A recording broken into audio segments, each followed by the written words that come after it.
আসসালামু আলাইকুম। বাংলা সংবাদে সবাইকে স্বাগত জানাচ্ছি। আমি চিন্তিয়া হক। শুরুতেই সংবাদ শিরোনাম।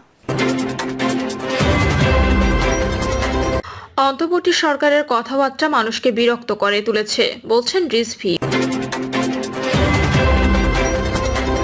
এদিকে বিএনপি ও আওয়ামী লীগের মধ্যে সংঘর্ষ, আহত ৮।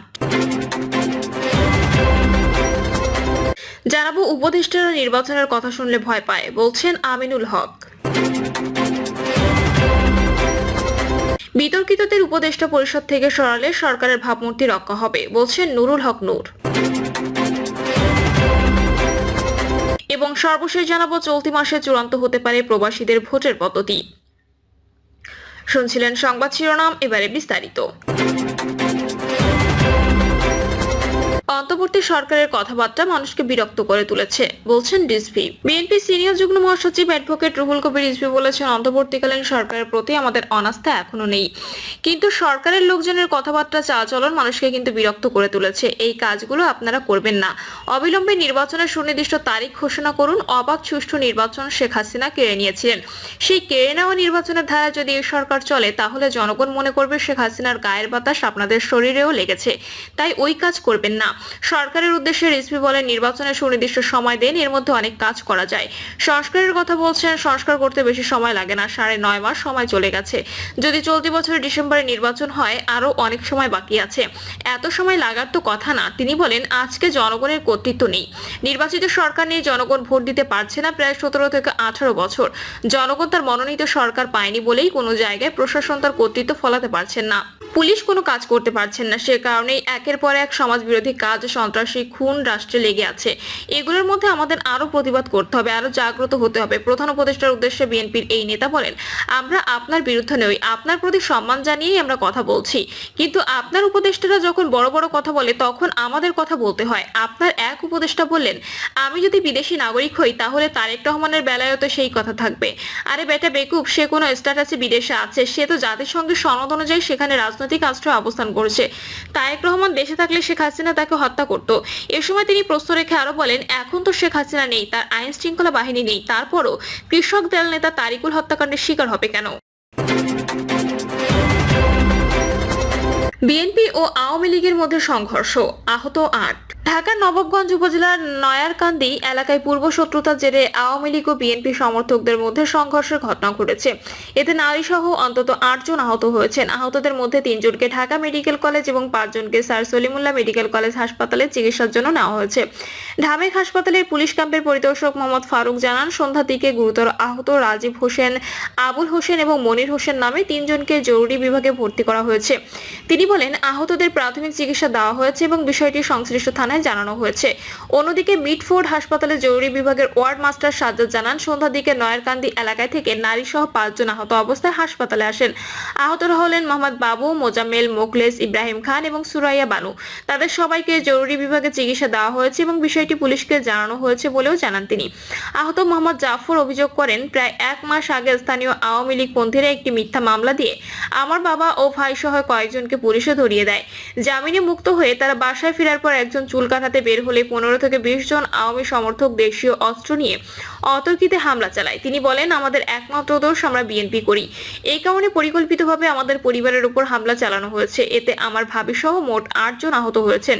এ বিষয়ে নবাবগঞ্জ থানার ওসি মমিনুল ইসলাম বলেন, হত্যা মামলার আসামিরা জামিনে এসে প্রথমে মালেক দেওয়ানের বাড়িতে হামলা করে, পরে উভয় পক্ষ সংঘর্ষে জড়িয়ে পড়েন। খবর পেয়ে পুলিশ ঘটনাস্থলে যায়। এখন পরিস্থিতি শান্ত আছে, তবে এখনো কোনো লিখিত অভিযোগ পাওয়া যায়নি। উপদেষ্টারা নির্বাচনের কথা শুনলে ভয় পায় বলছেন আমিনুল হক। স্বৈরাচারের মতো অন্তর্বর্তীকালীন সরকারের কিছু কিছু উপদেষ্টা নির্বাচনের কথা শুনলে ভয় পায় বলে মন্তব্য করেছেন বিএনপির কেন্দ্রীয় ক্রীড়া বিষয়ক সম্পাদক, ঢাকা মহানগর উত্তর বিএনপির আহ্বায়ক আমিনুল হক। এ সময় আমিনুল হক অন্তর্বর্তীকালীন সরকারকে উদ্দেশ্য করে বলেন, আমরা জানি না কেন আপনাদের ভয় লাগে, কিসের ভয় আপনাদের? এদেশের সাধারণ মানুষ এবং বিএনপির প্রত্যেকটি নেতাকর্মী আপনাদের সমর্থন দিয়েছে। দ্রুত সময়ের মধ্যে আপনারা একটি অবাধ, সুষ্ঠু ও নিরপেক্ষ নির্বাচন দেবেন, কিন্তু নির্বাচনের কথা কথা শুনলেই কেন জানি আপনাদের গায়ে জ্বালা ধরে যায়। সংস্কার ও বিচারের কথা বলে এবং নতুন নতুন অজুহাত সামনে দাঁড় করিয়ে দেন। নির্বাচন দিতে সমস্যা কোথায় অন্তর্বর্তী সরকারকে প্রশ্ন রেখে তিনি আরো বলেন, নির্বাচন দিতে আপনাদের সমস্যা কোথায় এদেশের মানুষ আপনাদের কাছে জানতে চায়, আমরাও জানতে চাই। নির্বাচন প্রসঙ্গ টেনে আমিনুল হক বলেন, নির্বাচন হচ্ছে একটি গণতান্ত্রিক প্রক্রিয়া, এদেশের জনগণের মতামতের একটি প্রক্রিয়া। আমরা গণতন্ত্রকে বিশ্বাস করি। বিএনপি সবসময় গণতন্ত্রের পক্ষে কথা বলেছে, এদেশের সাধারণ মানুষের পক্ষে কথা বলেছে। সেই সাধারণ মানুষের যে প্রত্যাশা, গত 15 বছর যারা নতুন করে ভোটার হয়েছেন এবং এদেশের মানুষ যারা ভোট দিতে পারে নাই, কিভাবে ভোট দিতে হয় তাও তারা জানে না, সেই মানুষগুলো তারা ভোট দেওয়ার জন্য অপেক্ষা রয়েছে।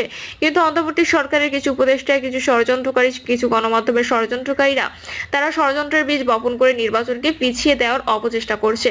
দেশে কিছু হলেই বিএনপির উপর দোষ চাপিয়ে দেয় একটি গোষ্ঠী। মন্তব্য করে আমিনুল হক বলেন, দেশে কিছু হলে ভালো হোক আর মন্দ হোক, বিএনপির দোষ বলে একটি গোষ্ঠী চালিয়ে দেয়। বিএনপি অত্যন্ত আন্তরিকভাবে এদেশের মানুষের জন্য কাজ করে, এদেশের জনগণের যে প্রত্যাশা সেই প্রত্যাশা পূরণের জন্য কাজ করে। রাষ্ট্রীয় সংস্কারের জন্য 31 দফার গুরুত্ব তুলে ধরে তিনি বলেন, বিএনপি এদেশের সাধারণ মানুষের মৌলিক চাহিদাগুলো পূরণের লক্ষ্য নিয়ে কথা বলছে। বিএনপির ঘোষিত রাষ্ট্র কাঠামো মেরামতের 31 দফার কর্মপরিকল্পনা সঠিকভাবে বাস্তবায়ন করতে পারলে বাংলাদেশের সব রাষ্ট্রীয় প্রতিষ্ঠানগুলো পরিপূর্ণভাবে সংস্কার করা সম্ভব হবে। বিএনপির এই কেন্দ্রীয় নেতা বলেন, বাংলাদেশের মানুষ একটি অবাধ সুষ্ঠু নির্বাচন দেখতে চায়, তারা আর কোনো বিশৃঙ্খলা এবং কোনো রাজনৈতিক হিংসা দেখতে চায় না। আমাদের দলের ভারপ্রাপ্ত চেয়ারম্যান তারেক রহমান বলেছেন, ভবিষ্যতে আমরা একটি সুস্থ, স্বচ্ছ, নিরপেক্ষ রাজনৈতিক পরিবেশ তৈরি করতে চাই, যেখানে কোনো হানাহানি থাকবে না, কোনো বিশৃঙ্খলা থাকবে না। সকল রাজনৈতিক দলগুলোকে নিয়ে আমরা একসাথে মিলে ঐক্যবদ্ধ হয়ে দেশের জন্য কাজ করতে চাই। বিতর্কিতদের উপদেষ্টা পরিষদ থেকে সরালে সরকারের ভাবমূর্তি রক্ষা হবে, বলছেন নুরুল হক নূর। উপদেষ্টা পরিষদে বিতর্কিত ব্যক্তিদের বাদ দেওয়ার পাশাপাশি সামরিক বাহিনী ও প্রশাসনের সঙ্গে সরকারের সুসম্পর্ক বজায় রাখার আহ্বান জানিয়েছেন গণ অধিকার পরিষদের সভাপতি নুরুল হক নূর। এছাড়াও রাজনৈতিক দলগুলোর মধ্যে তৈরি হওয়া দূরত্ব কমিয়ে আনতে ঘন ঘন সংলাপের উপর জোর দিয়েছেন তিনি। নুরুল হক নূর বলেন, আমরা প্রধান উপদেষ্টাকে বলেছি যে সকল উপদেষ্টা নিয়োগ নিয়ে বিতর্ক হয়েছে, বিশেষ করে ছাত্র আন্দোলনের পটভূমি থেকে আসা যেসব উপদেষ্টার বিরুদ্ধে কোনো রাজনৈতিক দলের সঙ্গে যুক্ত থাকার অভিযোগ উঠেছে, তাদেরকে উপদেষ্টা পরিষদ থেকে সরিয়ে দিলে সরকারের ভাবমূর্তি রক্ষা পাবে।